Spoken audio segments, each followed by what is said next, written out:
think what you're seeing with James Harden is the same. You know, he's not doing this off the whim. Oh, man, Harden. Oh, he stared at Wesley Johnson, and then he hit the three. He's an NBA MVP, a 10-time All-Star, a 2-time assists leader, and a 3-time scoring champion. At his peak, many considered him the greatest scorer of all time. So, just how good was prime James Harden actually? James was never supposed to play in the NBA. It's a miracle that he's even alive. His mother had several miscarriages, and after she finally gave birth to James, she nicknamed him Lucky. Harden grew up in Compton during the 90s drug wars, and to escape gang violence, James turned to basketball. But because he had asthma and loved fast food, James was usually the slowest and least conditioned kid in every game. Despite his tough upbringing and physical deficiencies, James loved to hoop, and he focused on becoming an elite ball handler and shooter. When he grew to 6'6", Harden's game blossomed. And as a high school senior, James became a McDonald's All-American. As a sophomore at Arizona State, Harden averaged 20 points, 6 rebounds, and 4 assists, and was named Conference Player of the Year and a consensus first-team All-American. Going into the 2009 NBA Draft, Harden still looked a little chubby, and many scouts believed he had limited athletic potential. But after he dominated at the NBA Draft Combine, showing amazing agility and explosiveness, OKC selected him with the 3rd overall pick. Harden joined the most talented young team in the league, with KD, Westbrook, and Serge Ibaka. And unlike most high draft picks, James didn't have to wait long for the team to become successful. OKC won 50 games in his rookie season, and the next year the Thunder made it to the conference finals. But it was during his 3rd season when James started to become a big problem for everyone in the NBA. Coming off the bench, Harden dominated opposing second units, averaging 17 points, 4 rebounds, and 4 assists, dominantly winning the 6th Man of the Year award. He was often compared to Manu Ginobili, another lefty 6'6" shooting guard who came off the bench, with a similar offensive style and passing creativity. In the playoffs, OKC dominated the West, losing just 3 games on their way to the 2012 NBA Finals. But at the biggest stage, OKC proved to be too inexperienced, and LeBron James wasn't planning on losing his 3rd NBA Finals. The Heat defeated the Thunder 4-1, and Harden was used as a scapegoat for the loss. Unlike Manu Ginobili, who was always super clutch, Harden disappeared in the finals. He was shooting terribly and couldn't buy a bucket. And defensively, it was even worse. The media labeled James as a choker. But that was a one-dimensional look at things, because Harden was still really young. He also played with 2 ball-dominant players in KD and Russ, and coach Scott Brooks was unable to fully incorporate all 3 of them. Still, OKC's core players were all under 25 years old, and everybody believed that the trio of KD, Russ, and Harden would become a dynasty. But when the offseason came, the Thunder's owner didn't want to pay the luxury tax, so he lowballed Harden on his contract extension. James wanted $60 million over 4 years, and OKC wasn't willing to go over 55. GM Sam Presti was then forced to trade Harden in what was one of the worst financial decisions in NBA history. Houston jumped on the opportunity to get one of the most talented guards in the NBA, and they got Harden for 20 cents on the dollar. However, some people still believed Harden was only good as a 6th man, and there were doubts about him leading his own team. But it took James just 1 game to shut up the critics. In his Rockets debut, the Beard dropped 37 points, a career-high 12 assists, 6 rebounds, and 4 steals in a 105-96 win over the Pistons. 2 days later, he scored 45 points against the Hawks, and those 82 points were the most any player scored in his first 2 games with an NBA team. Coach Kevin McHale soon gave him all the authority and ultimate green light, which allowed Harden to develop a wide arsenal of weapons. The Beard immediately became an all-star, averaging 26, 6, and 5, and pushed the Rockets to the playoffs for the first time in 4 years. In 2014, Houston added Dwight Howard, but despite big hopes, the 2 superstars never clicked.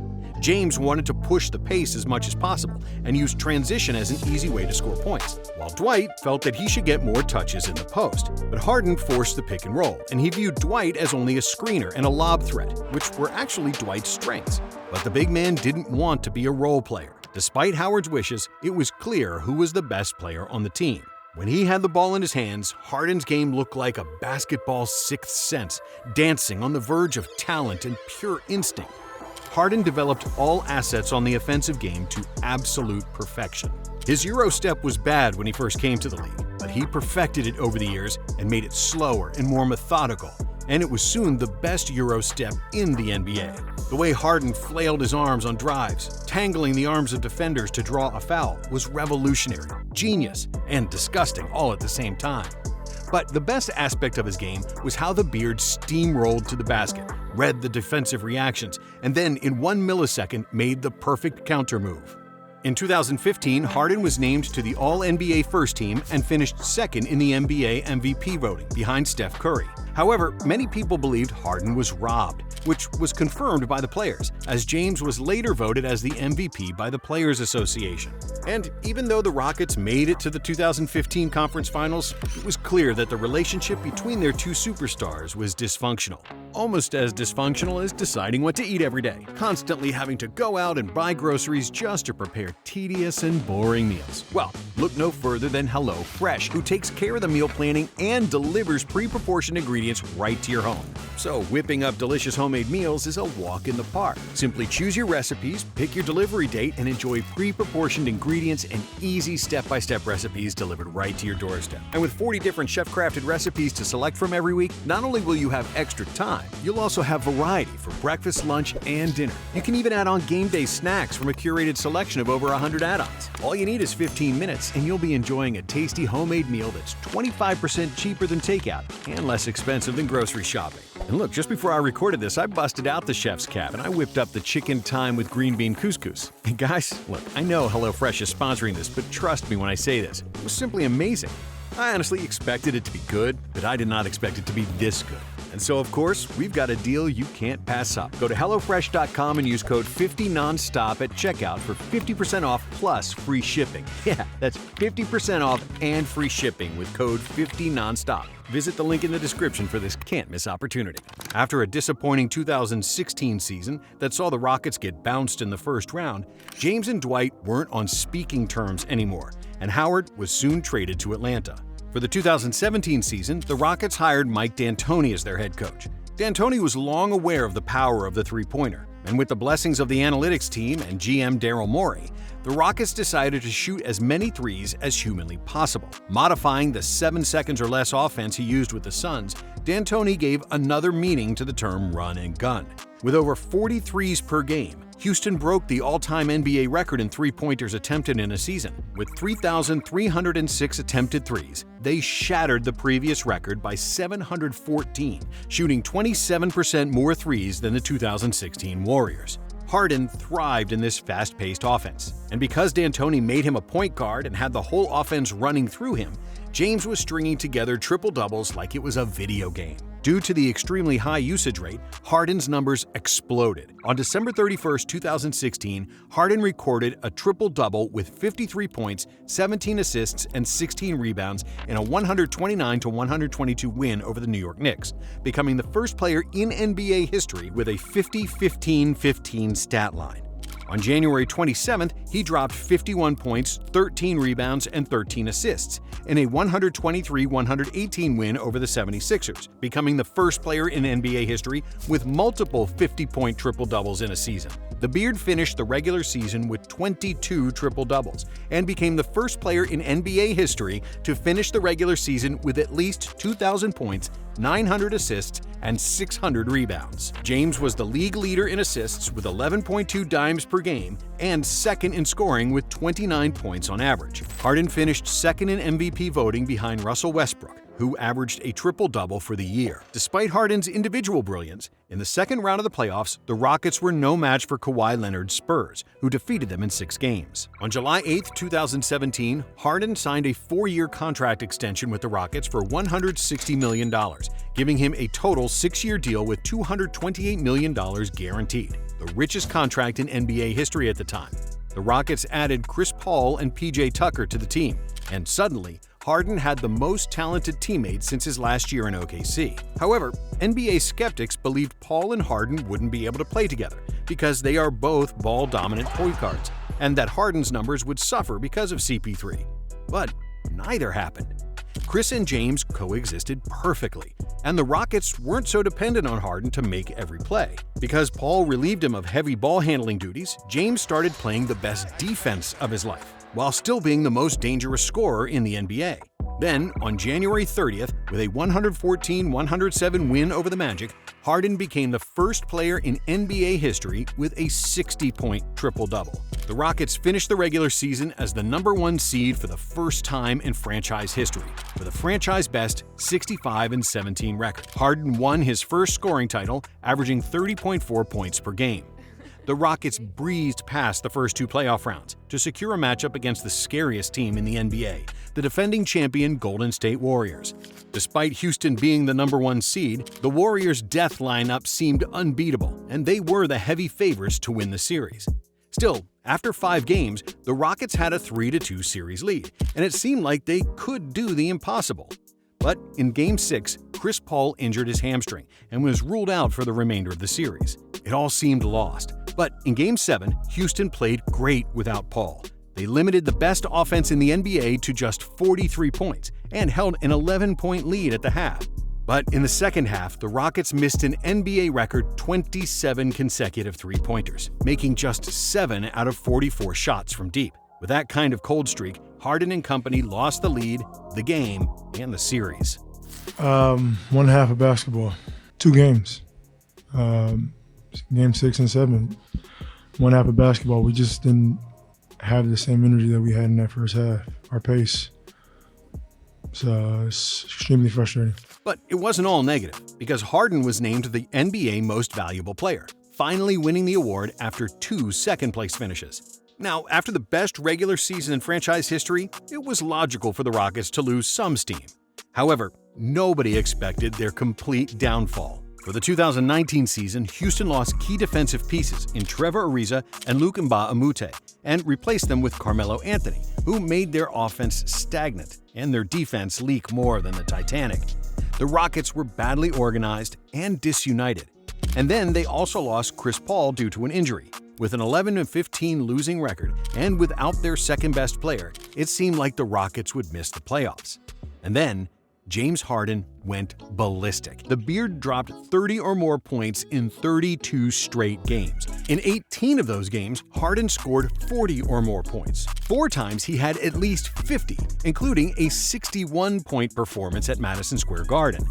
James had a streak of 5 straight games over 40 points, and in a totally different 5-game stretch, he averaged 52. Harden finished the season averaging 36.1 points, 7.5 assists, and 6.6 rebounds, becoming just the 4th player in NBA history to average 36 points per season, after Chamberlain, Jordan, and Elgin Baylor. During his historic season, the Beard changed basketball forever.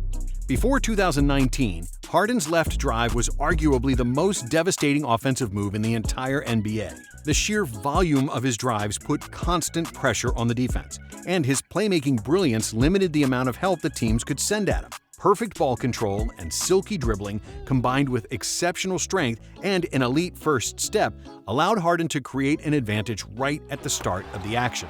You knew he was going to go left 80% of the time. But because he'd do something else the other 20%, you couldn't cover him. Even if everything failed, his head feints and foul drawing would bail him out.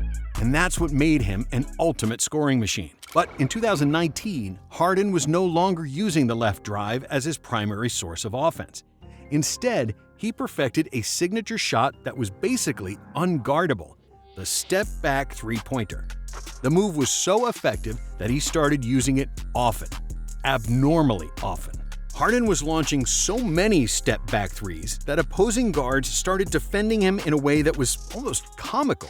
It's a shot that can't be blocked, so defenders actually started guarding him from behind just to stop him from shooting a three. More than 60% of Harden's shot attempts were threes, and because of his ability to rise from any part of the court at any time and to create an outside shot every time he wanted, he reached a new level of offensive wizardry. And with the insane numbers, the barrage of threes, and the second highest usage rate in NBA history, the Rockets started to win games, and were actually better without CP3. Harden's isolations were the beginning and end of all the Rockets' actions, but it was all part of a team concept, and it wasn't like he was just jacking up shots while others stood in the corner. When Harden pressured the defense with frantic dribbling, the rest of the team would move, cut, screen, and force the defenders to constantly rotate. Houston's ball movement was not at the same level as the Warriors, but their player movement was off the charts. Although Harden had a huge number of shots, you couldn't say that his game was selfish. His assist numbers confirm this, as Harden was third in the league in assists per game. If he sensed a defensive lapse, James quickly passed the ball to a center Clint Capella, or sent it to the corners to PJ Tucker or Eric Gordon. Since that 11-15 record at the beginning of the season, Houston won 42 out of the next 56 games and made the playoffs with a home court advantage. However, in the second round of the playoffs, the Warriors proved to be too strong once again, despite Harden averaging 35, 7, and 5 in the series.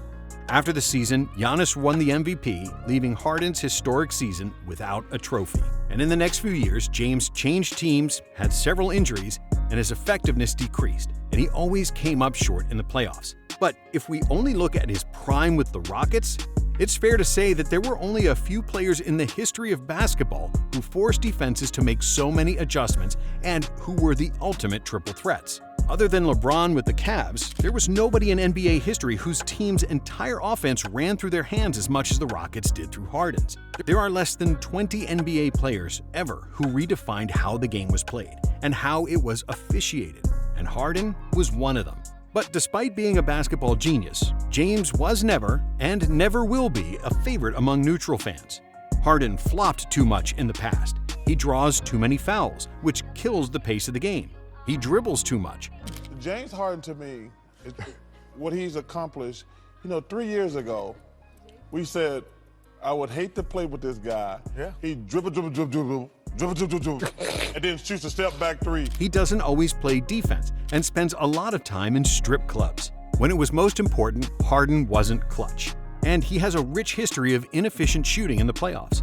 Though he hasn't worn a ring, there's no denying that Harden is a brilliant basketball player. Out of all shooting guards ever, only Jordan, Kobe, and D-Wade had better careers than James. Even if you dislike him, you have to admit that prime James Harden was a basketball innovator and one of the best offensive players of all time.